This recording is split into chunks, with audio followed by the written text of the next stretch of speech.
పుట్టేటప్పుడు ఏడ్చి పుట్టాం, బ్రతుకు కాలం అంతా కూడా ఏడుస్తూనే బ్రతుకుతున్నాం.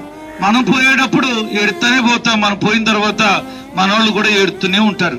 అంటే బ్రతుకంతా ఏడిపే ఉంది కానీ సంతోషం లేదండి. మరి సంతోషం ఎక్కడుంది అంటే దేవుడి దగ్గర ఉంది.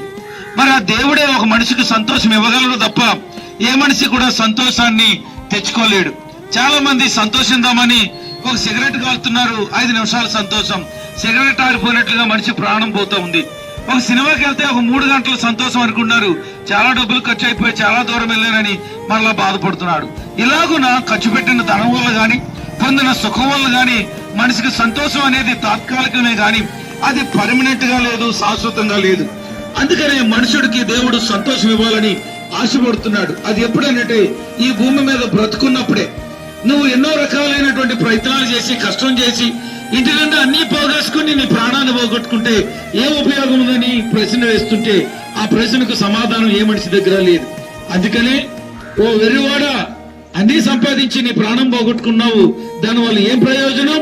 అందుకే వెర్రివాళ్ళ మీదంటూ ప్రతి మనిషి కూడా అంటే బ్రతుకుతాను, రేపు సంపాదింతా, రేపు పోగేసుకుంటా అని రేపటి దినం గురించి ఆలోచన చేసి రేపటి దినాన్ని నువ్వు లేకుండానే పోతున్నావు.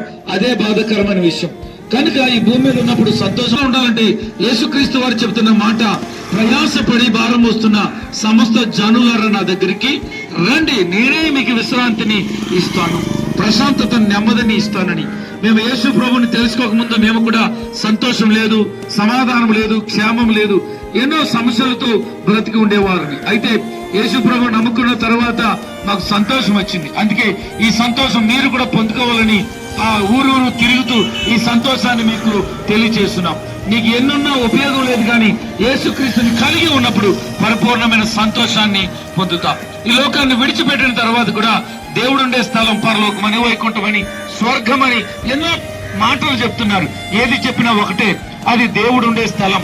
ఆ దేవుడుండే స్థలంలో నిత్యము సంతోషం ఉందట. దుఃఖం లేదు, వేదన లేదు, శోధన లేదు, కీడు లేదు, ఏ రకమైన బాధ లేదు.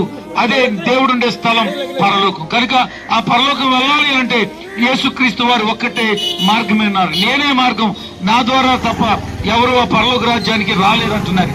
కనుక ఆ పరలోక రాజ్యానికి వెళ్ళడానికి యేసుక్రీస్తు ఒక్కడే మార్గమై ఉన్నారు. కనుక యేసుక్రీస్తుని నమ్ముకోండి, మీ హృదయాల్లో సంతోషం వస్తుంది. అంత మాత్రమే కాదు, ఈ లోకాన్ని విడిచిపెట్టిన తర్వాత నిత్యము దేవుడితో ఉండే ఆ సంతోషాన్ని మీ సొంతం చేసుకుంటారు.